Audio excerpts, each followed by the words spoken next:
સુરતમાં નવરાત્રી આયોજકોને વીએચપીની ચેતવણી।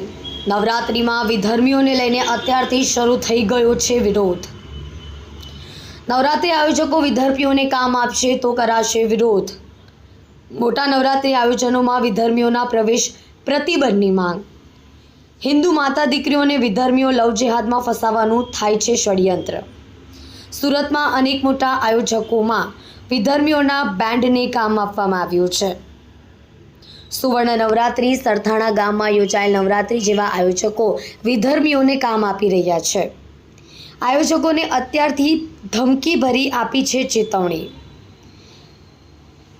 વિધર્મીઓના પ્રવેશ કે કોઈ પણ પ્રકારનું કામ આપવામાં આવ્યું હશે તો આયોજન સ્થળ પર જઈને કરાશે વિરોધ। મોટી સંખ્યામાં વિશ્વ હિન્દુ પરિષદ અને બજરંગ દળના કાર્યકરો પોલીસને સાથે રાખી આયોજન સ્થળ ઉપર પહોંચી રામધૂન સહિત કાર્યક્રમનો વિરોધ કરશે।